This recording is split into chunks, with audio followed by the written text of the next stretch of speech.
नमस्कार बच्चों, Isha classes online education में आपका एक बार फिर से स्वागत है। देखिए बच्चों, हम लोग 12th क्लास आरबीएसई बोर्ड में जो 5वां चैप्टर है कवि भूषण का, यानी वीर रस के कवित, इसे हम लोग पढ़ रहे थे।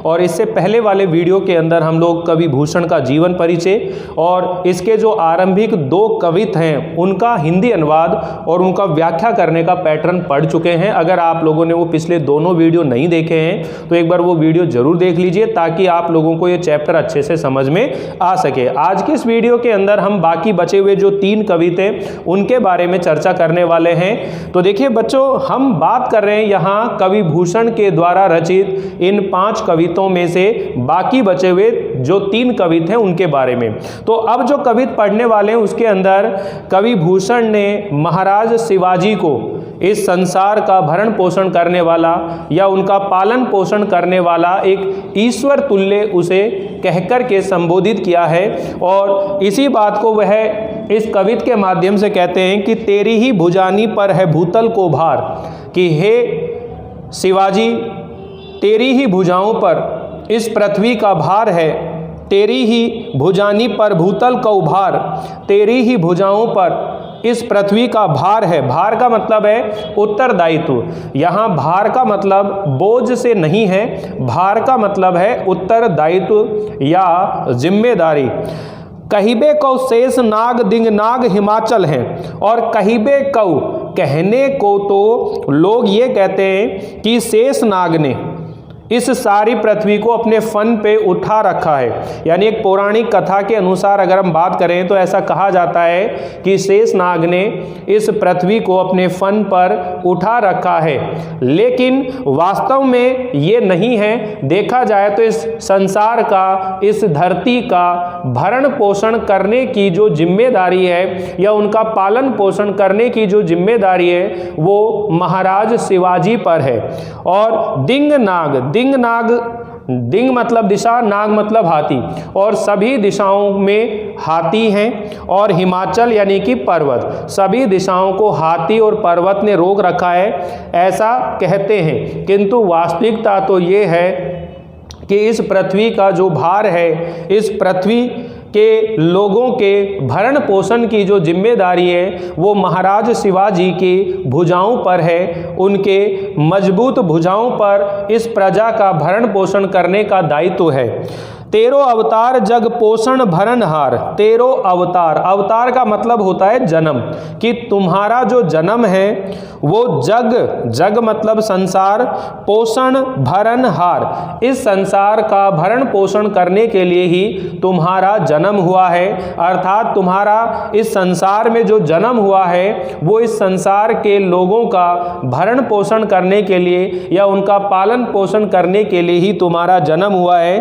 और कछु करतार कऊ, और कछु करतार, करतार का मतलब है ईश्वर, कऊ नैता मधी अमल है, नैता मधी अमल है, यानी इस सृष्टि का भरण पोषण करने में ईश्वर का थोड़ा सा भी हाथ नहीं है। नैता मधी अमल यानी थोड़ा सा भी योगदान नहीं है। इस कार्य को करने में ईश्वर का थोड़ा सा भी योगदान नहीं है, बल्कि इस काम को तो करने में शाही तनई यानी शाहजी भोंसले, शाही तनई, तनई का मतलब होता है पुत्र, शाही यानी शाहजी भोंसले, यानी जो महाराज शिवाजी उनके पिताजी का नाम है शाहजी भोंसले।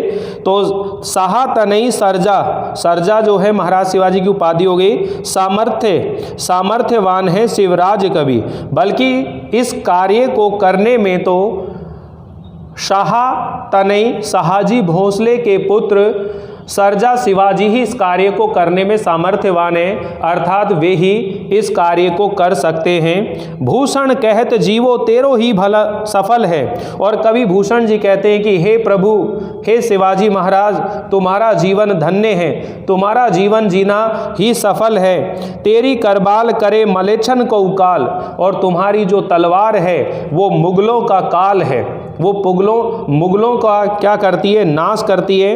तेरी करबाल, करबाल का मतलब है तलवार, करे मलेच्छन को काल यानी मुगलों का विनाश करती है, मुगलों का काल है। बिन काज होत काल बदनाम धरातल है, और बिना कारण के बेवजह इस संसार में जो काल है वो बदनाम होता है, जबकि मुगलों का काल तो महाराज शिवाजी की तलवार है।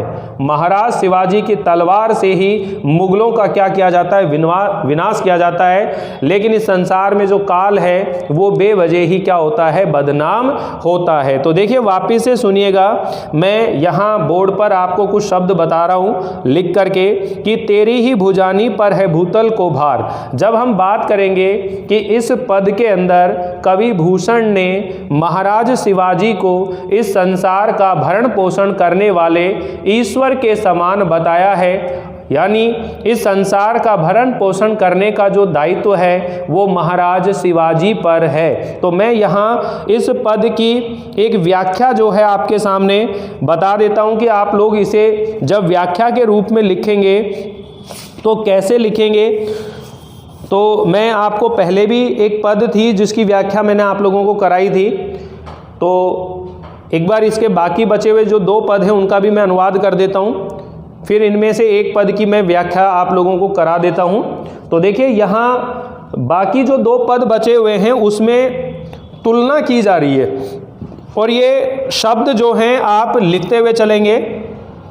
जैसे ये चौथे नंबर का जो कवित है उसे हम लोग पढ़ रहे हैं, इंद्र। इंद्र भगवान जानते हो, जिम मतलब जैसे, जंब पर। अब ये जंब का मतलब है जंबासुर नामक एक राक्षस हुए थे जिनकी इंद्र के साथ शत्रुता थी, किंतु इंद्र भगवान ने जंबासुर का क्या कर दिया, वध कर दिया। तो जैसे इंद्र भगवान का जंबासुर के ऊपर प्रभाव है या प्रभुत्व है, ऐसे बहुत सारे लोगों का नाम आ रहा है जंब पर, ठीक है। और बाडव, अब ये बाडव क्या होती है, ये होती है समुद्र की अग्नि। बाडव का मतलब क्या होता है, समुद्र की अग्नि। इसको ऐसे समझ सकते हैं कि समुद्र के भीतर एक दोहन प्रक्रिया चल रही होती है, जिसकी वजह से वह समुद्र के जल को भीतर ही भीतर सोखती रहती है, सुखाती रहती है एक तरह से वो अग्नि। तो कह रहे हैं कि जैसे बाडव अग्नि, जैसे बाडव अग्नि जो अम्ब पर, ज्यों का मतलब होता है जैसे, अम्ब पर, अम्ब का मतलब होता है पानी पर। जिस तरह समुद्र की अग्नि का पानी के ऊपर प्रभुत्व रहता है, अधिकार रहता है, ठीक है। और रावण सैदम, और घमंडी रावण पर, रावण सैदम्भ, सैदम्भ का मतलब है अहंकारी या घमंडी। यह घमंडी रावण पर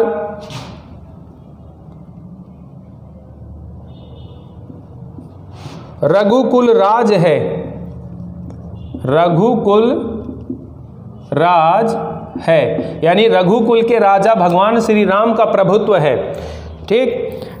रघुकुल राज है। पौन वारी वह, पौन का मतलब होता है हवा, और वारी वाहा का मतलब होता है बादल। बादलों पर, हवा का पर, और शंभु का मतलब होता है शिवजी। रति नहा, रति के स्वामी यानी कि कामदेव पर भगवान शिव जी का प्रभुत्व है। अभी मैं आपको इनसे जुड़ी हुई सारी कहानियां समझाने वाला हूं, तभी आप लोगों को ये पद अच्छे से समझ में बैठेगा। जो सहस्त्र बाहु पर, ज्यों मतलब जैसे, सहस्त्र बाहु पर राम द्विजराज है। अब ये राम द्विजराज कौन है, परशुराम जी हैं। द्विजराज पर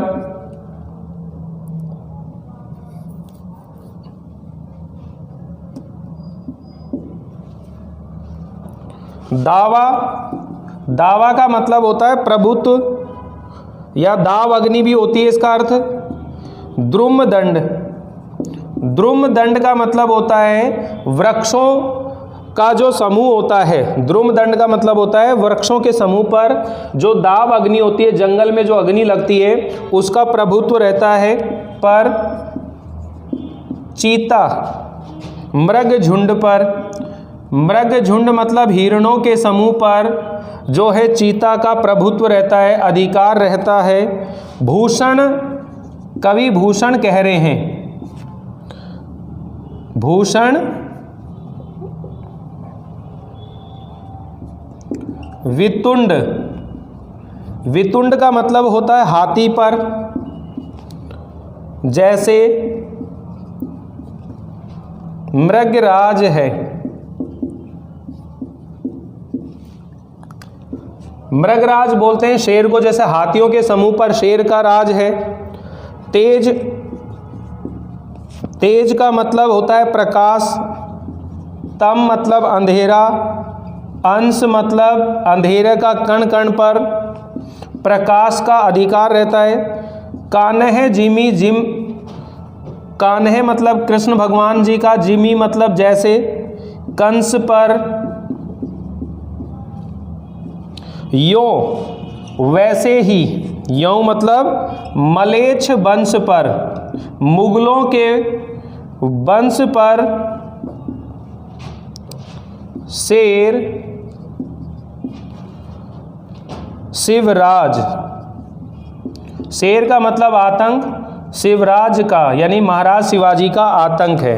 अब सुनिए, यहाँ कवि भूषण जी महाराज शिवाजी की प्रशंसा करते हुए उसे संबोधित कर रहे हैं और विभिन्न कथानकों की उपमा देकर शिवाजी के शौर्य और उनके वीरता पूर्वक मुगलों पर जो आक्रमण किया था उस बात का यहाँ पर वर्णन कर रहे हैं। यानी कि यहाँ बहुत सारे उपमान आ रहे हैं। देखिए, इनकी कहानियाँ सुनिएगा कि जो इंद्र भगवान हैं उनका युद्ध हुआ जंबासुर के साथ, तो इंद्र भगवान ने जंबासुर को पराजित कर दिया।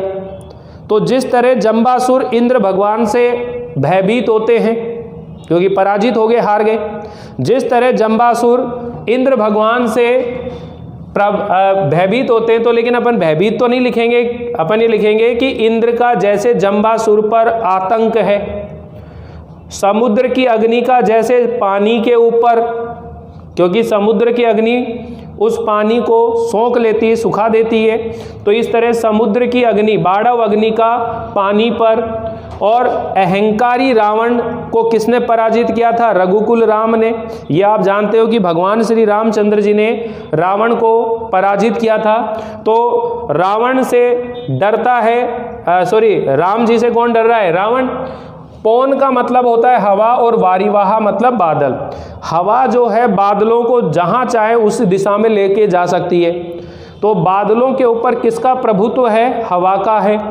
उसी तरह शंभु रति नाथ, तो भगवान शिव जी ने रति के जो स्वामी हैं कामदेव, उनको भस्म किया था। ये कहानी आप जान रहे हैं। तो भगवान शिव जी जो हैं एक बार तपस्या में लीन थे, तो जो कामदेव हैं वो उनकी तपस्या को भंग करते हैं और तभी भगवान शिव जी के क्रोध से वो भस्म हो जाते हैं। तो भगवान शिव जी का जो आतंक है, क्रोध है, रति के नहा यानी कि रति के जो स्वामी हैं कामदेव के ऊपर, जो सहस्त्र बाहु पर, और सहस्त्र बाहु पर राम द्विजराज पर, यानी कि द्विजराज का मतलब है परशुराम जी का प्रभुत्व है। और वृक्षों के समूह पर, द्रुमदंड मतलब वृक्षों के समूह पर दाव अग्नि, दाव अग्नि मतलब जंगल में जब आग लगती है तो वह वृक्ष जो भी उसकी चपेट में आते हैं सबको वो जला करके तहस नहस कर देती है।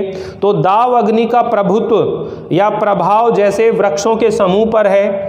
चीता का हिरणों के समूह पर, मृग झुंड मतलब हिरणों के समूह पर। और कवि भूषण कहते हैं वितुंड मतलब हाथी पर, जैसे शेर का आतंक है। जैसे अंधकार के अंश अंश पर प्रकाश का प्रभुत्व है और कंस के ऊपर कृष्ण भगवान का प्रभुत्व है, उसी प्रकार मुगल वंश पर, उसी प्रकार मुगल वंश पर महाराज शिवाजी का आतंक है।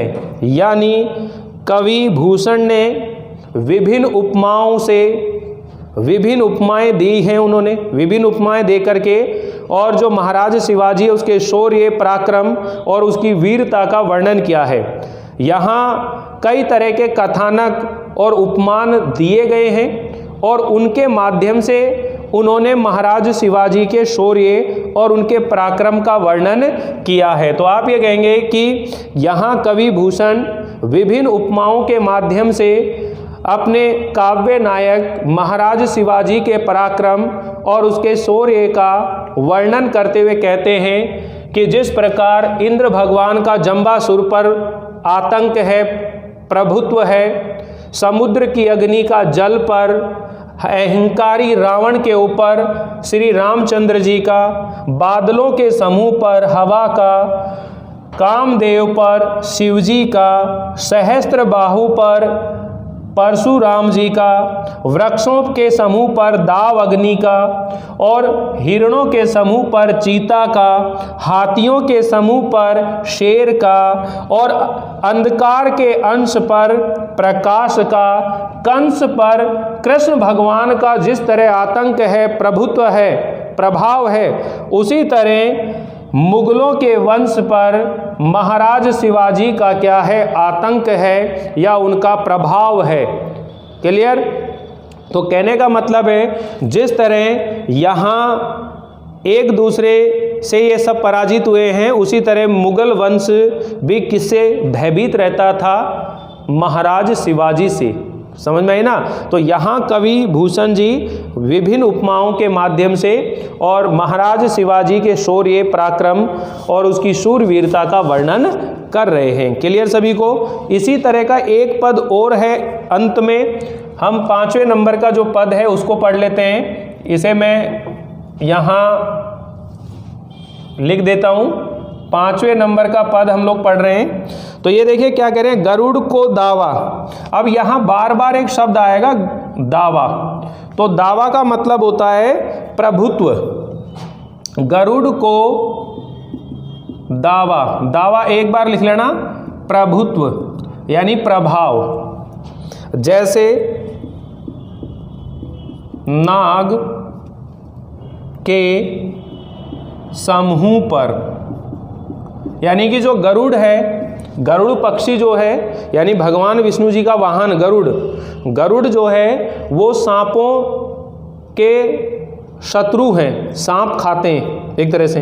तो कहने का मतलब है गरुड़ को दावा प्रभुत्व, जैसे नागों के समूह पर, जो नाग होते हैं उनके समूह पर, उनके वंश पर किसका प्रभुत्व है, गरुड़ का है। दावा नाग जुहू पर, दावा नाग जुहू, ये नाग जुहू का मतलब है हाथियों का समूह। इसका मतलब क्या है, हाथियों का समूह। और हाथियों के समूह पर सिंह सरताज को,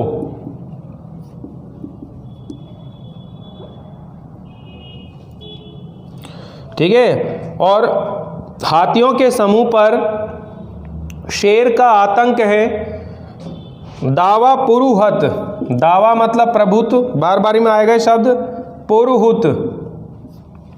पुरुहुत का मतलब है इंद्र। इस शब्द का अर्थ क्या है, इंद्र को पहाड़न के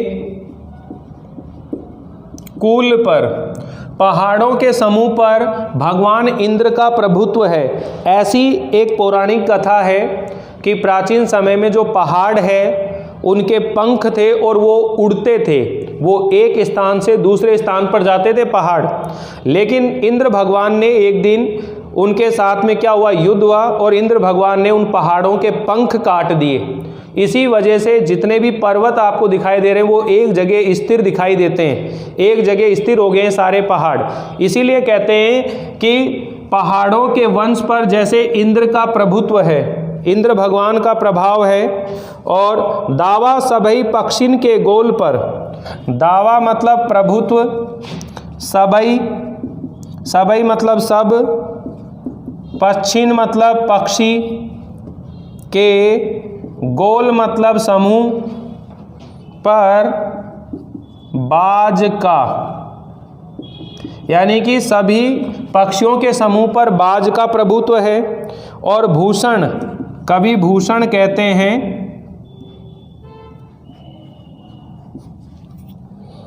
अखंड नवखंड महिमंडल में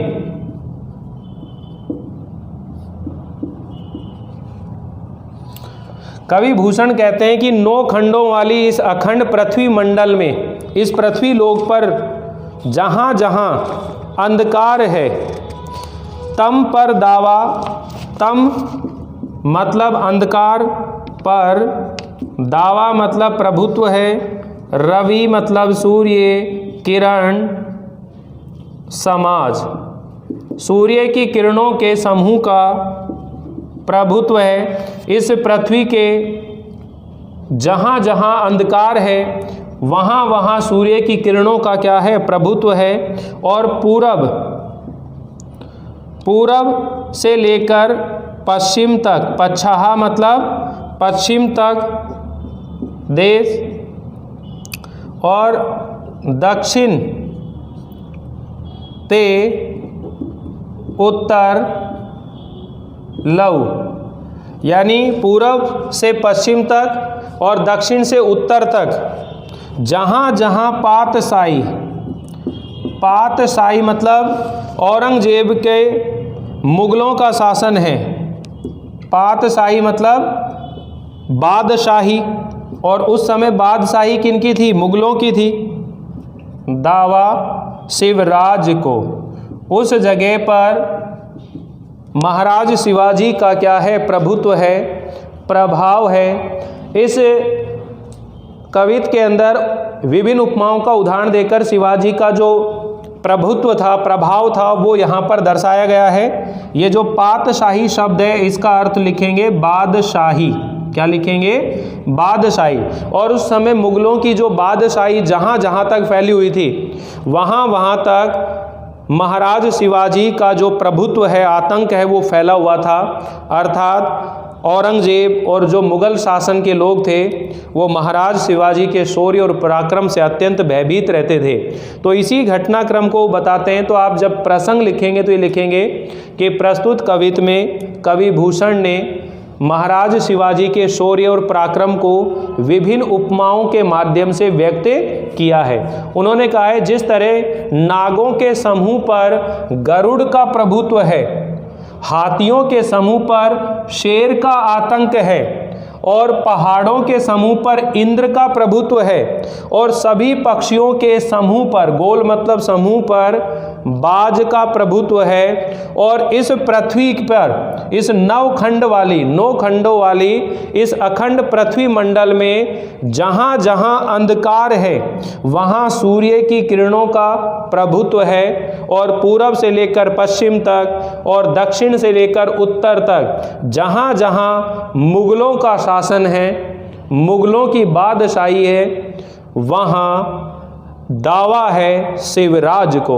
वहाँ महाराज शिवाजी का क्या है, प्रभुत्व है, और उन्हीं का क्या है, आतंक है। तो इस तरह यहाँ कवि भूषण जो हैं अपने आराध्य, एक तरह से काव्य का जो नायक है, शिवाजी के शौर्य और पराक्रम को यहाँ वो बता रहे हैं। तो आप लोगों को ये चीज़ें समझ में आ रही होंगी कि दोनों के अंदर उपमाएं दी गई हैं, और विभिन्न उपमाएं दे करके और महाराज शिवाजी का जो शौर्य है या उनका जो पराक्रम है उसका उन्होंने वर्णन किया है। क्लियर सभी को?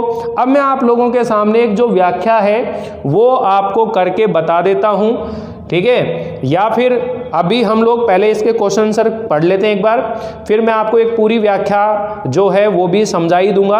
और सभी का मैं प्रसंग जो है एंड टू एंड आप लोगों को बता भी रहा हूँ कि जब आप इनका प्रसंग लिखेंगे तो ये लिखेंगे कि प्रस्तुत कवित्व हमारी पाठ्य पुस्तक, ध्यान से सुन लीजिएगा, प्रस्तुत कवित्व हमारी पाठ्य पुस्तक सृजन के पाठ वीर रस के कवित्व से लिया गया है। यह कवित्व कवि भूषण के द्वारा रचित है। इस कवित्व में कवि भूषण ने विभिन्न उपमाओं के माध्यम से शिवाजी के शौर्य और उनके पराक्रम और उनकी शूरवीरता का वर्णन किया है।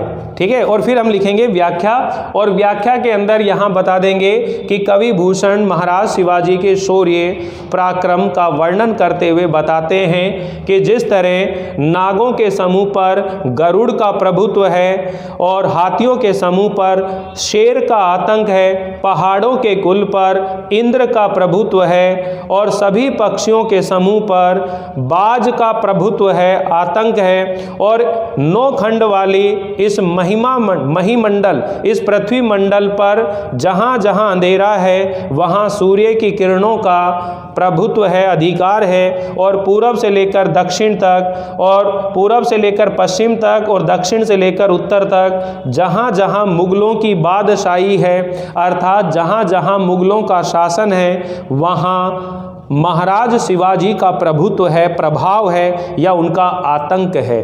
क्लियर। फिर हम विशेष टिप्पणी लिखेंगे और विशेष टिप्पणी के अंदर प्रस्तुत पद की भाषा सरल, सुबोध और प्रभामयी है। शब्दों का प्रयोग भावानुकूल किया गया है। इस पद में मधुरता, ठीक है, सरसता की जगह लिखेंगे ओजस्विता एवं गेयता है। ओजस्विता लिखेंगे सरसता की जगह, मधुरता, ओजस्विता एवं गेयता है, और तत्सम प्रदान शब्दावली और तद्भव प्रदान शब्दावली है। ठीक है, और इसी के साथ साथ आप तीसरा जो बिंदु बनाएंगे कि यहाँ पर कवि भूषण ने विभिन्न उपमाओं के माध्यम से महाराज शिवाजी के शौर्य पराक्रम और उनकी वीरता का वर्णन किया है। फिर अलंकारों के बारे में लिखेंगे कि अनुप्रास अलंकार है, उपमा अलंकार है, इसके अंदर उपमा अलंकार है। इस तरह से आप इन अलंकारों को लिख देंगे। ठीक है, और ओजगुण वीर रस की प्रधानता है यहाँ पर। ऐसे 5 बिंदु आप लोग बना देंगे और ये इसकी क्या हो जाएगी, व्याख्या हो जाएगी। अब देखिए यहाँ इसके जो क्वेश्चन है ज़्यादा नहीं है इसके अंदर, आप लोग सुन लीजिए ध्यान से। आपको स्वयं को ये क्वेश्चन आंसर भी करने पड़ेंगे बच्चों, क्योंकि आप सभी जान रहे हो कि आपका जो होमवर्क होगा, आपने जितना होमवर्क किया होगा उसी के आधार पर आपके शतरंज जाने हैं। इसलिए आप जितने भी चैप्टर हैं उनके होमवर्क को, ये जो पाठ्य पुस्तक वाले प्रश्न हैं उनको वीडियो देखकर आप लोग कर लीजिए, ताकि आपको आगे चलकर कोई दिक्कत ना आए। बाकी मैं आप लोगों के लिए खुद तैयार कर रहा हूँ नोट्स, जो आप लोगों को मिलने वाले हैं, लेकिन अभी 15 जनवरी तक नया जो पेपर का पैटर्न है वो आने वाला है, इसीलिए मैंने थोड़ा सा रोक के रखा है। और फिर न्यू पेपर का जो पैटर्न है उसके अकॉर्डिंग हम लोग एक क्रैश कोर्स करेंगे, जिसमें हम एक फास्ट तरीके से इस कोर्स को लाएंगे और जैसे क्वेश्चन आएंगे क्वेश्चनों के ऊपर चर्चा होगी। वहाँ पर मैं आपको पूरा चैप्टर नहीं पढ़ाऊंगा, डायरेक्ट हम केवल क्वेश्चन आंसर के ऊपर बात करेंगे वहाँ पर। तो देखिए भनत शब्द का अर्थ क्या है भाई, तो भनत शब्द का अर्थ है कहना। कवि किसकी भुजाओं पर धरती का भार मानता है, तो आप जानते हो शिवाजी की बात आई है। भूषण के संकलित छंदों में कौन सा रस और कौन सा गुण है, तो आप ध्यान रख लेना कवि भूषण वीर रस की प्रधानता है, और जहाँ वीर रस होता है वहाँ पर ओज गुण होता है। वीर रस होता है जहाँ, वहाँ ओज गुण होता है। तो यहाँ कवि भूषण की जो ये रचना है इसके अंदर कौन सा रस है, वीर रस है, और कौन सा गुण है इसमें, कौन सा गुण, ओज गुण। कवि भूषण की 2 रचनाओं के नाम लिख दीजिए, तो आपने शिवराज भूषण, शिवा बावणी, भूषण हजारा, भूषण उल्लास, छत्रसाल दशक, इन सभी रचनाओं में से कोई भी 2 रचनाओं के नाम आप यहाँ पर बता सकते हैं। भूषण ने अंधेरे पर किसका अधिकार बताया है, तो कवि भूषण ने अंधेरे पर तेज या सूर्य की किरणों का, ठीक है ना, सूर्य की किरणों का, यार है ना, यहाँ पर तम मतलब अंधेरे पर रवि किरण समाज, सूर्य की किरणों के समूह का, ठीक है, प्रकाश का, ऐसा बता सकते हैं। सहस्त्र बाहु पर किसने विजय प्राप्त करी थी, तो सहस्त्र बाहु पर परशुराम जी ने विजय प्राप्त करी थी। हालांकि ये लघुतरात्मक प्रश्न है, एक लाइन में उत्तर नहीं दे सकते, लेकिन आपको एक कहानी सुननी पड़ेगी कि जो महाराज सहस्त्र बाहु है ये राम के वंशज में से ही हुए हैं एक तरह से। तो जो सहस्त्र बाहु हैं वो एक बार अपनी सेना के साथ जा रहे होते हैं और रास्ते में एक आश्रम पड़ता है, और उस आश्रम के अंदर कामधेनु नामक गाय होती है। तो वहाँ जो ऋषि होते हैं वो ऋषि किसके पिताजी है, वो परशुराम जी के पिताजी थे। और उनके पास में क्या थी, कामधेनु गाय थी। तो राजा ने जाकर उनसे कहा कि भाई हम यहाँ से जा रहे हैं, हमारे लिए अगर खाने की कोई व्यवस्था हो जाए तो आपकी बड़ी कृपा होगी। तो वहाँ पर जो ऋषि थे उन्होंने कामधेनु गाय से प्रार्थना करी और सभी के लिए भोजन की व्यवस्था हो गई। तो राजा सहस्त्रबाहु जो थे उन्होंने कहा कि भाई आपने ये सब कैसे कर लिया, इतनी जल्दी ये सारा इंतजाम कैसे कर लिया। तो उन्होंने बताया कि हे राजन, मेरे पास ये कामधेनु नामक गाय है जो सभी मनोकामनाओं को पूर्ण कर देती है। तो जो सहस्त्रबाहु थे वो उस गाय को हठपूर्वक जबरदस्ती, क्योंकि सेना बल था उसके पास, उस गाय को अपने साथ ले जाता है। कहता है कि हे ऋषि मुनि, इस आश्रम में इसकी क्या आवश्यकता है, ये तो हमारे जैसे राजाओं के पास होनी चाहिए, और वो उसे ले जाते हैं। लेकिन जब परशुराम जी को पता चलता है तो वो सहस्त्रबाहु के साथ में युद्ध करते हैं। और ऐसा कहा जाता है कि सहस्त्रबाहु के साथ युद्ध करके परशुराम जी ने उनको पराजित कर दिया था और उसकी जो भुजाएं हैं वो उसके शरीर से अलग कर दी थी, इस तरह से कहा जाता है। तो ये कहानी है। तो सहस्त्रबाहु पर किसने विजय प्राप्त करी, परशुराम जी। वितुंड पर किसका अधिकार होता है, हाथियों के समूह पर। तो देखिए वितुंड पर यहाँ लिख रहा है ना, वितुंड पर जैसे मृगराज यानी शेर का, यानी कि शेर का जो रहता है वो अधिकार होता है। अब यहाँ पर देखिए पठित अंश के आधार पर सिद्ध कीजिए कि भूषण वीर रस के कवि थे। तो अब देखिए ये क्वेश्चन जो है कई रूपों में आप लोग पढ़ सकते हैं कि जो कवि भूषण है वो रीति काल के अन्य कवियों से क्यों भिन्न है। इस टाइप का कोई भी बात आपसे पूछी जाए तो कह सकते हैं कि कवि भूषण यद्यपि रीतिकालीन कवि थे और रीति काल के जितने भी कवि हुए हैं उन्होंने अपनी काव्य रचना में श्रृंगार रस का प्रयोग किया है, क्योंकि रीति काल में प्रधान रस श्रृंगार रस था। किंतु कवि भूषण ने रीति काल के कवि होते हुए भी वीर रस के अंदर रचनाएं लिखी थी और वीर रस के अंदर ही उन्होंने काव्य लिखा। और उनके काव्य का जो नायक है वो महाराज शिवाजी और छत्रसाल दशक जैसे जो राजा हुए हैं, और उनके काव्य में ओजस्विता का गुण विद्यमान है। तो ये सब बातें आधार मानकर हम कह सकते हैं कि वो एक वीर रस के कवि थे। वीरता से उन्होंने यहाँ सभी बातों का क्या किया है, बखान किया है। तो इस तरह से यहाँ ये चैप्टर जो है इसके क्वेश्चन आंसर भी कंप्लीट हो गए हैं और ये जो बात मैंने आपको समझाई ये भी क्लियर हो गई है।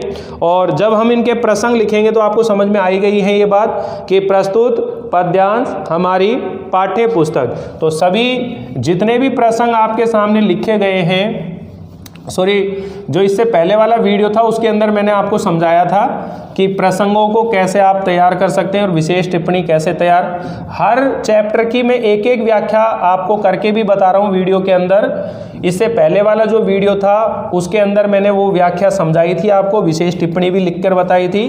तो आप उसी के आधार पर बाकी जितने भी कवि थे उनकी व्याख्या करने की प्रैक्टिस कीजिएगा, ताकि आप लोग जो है व्याख्या में किसी तरह की कोई गलती ना करें और किसी तरह का कोई नंबर ना कटे। क्योंकि ये तो आप तय मानकर चलिए बच्चों कि जो व्याख्या है वो 101% आने वाली है। और व्याख्या करना अगर हम सीख जाते हैं तो फिर हमारे 4 नंबर की व्याख्या गद्य में और 4 नंबर की पद में व्याख्या है, टोटल 8 नंबर, और 4 नंबर का कवि का परिचय या लेखक का परिचय। तो ये सब चीज़ आप तैयार करें, 12 नंबर तो इसमें आ जाते हैं। फिर हम लोग निबंध के ऊपर भी बात करेंगे, 8 नंबर का निबंध आएगा इस बार। तो एक बार ये सब चीज़ें कंप्लीट हो जाएं फिर मैं आपको निबंध बताऊंगा।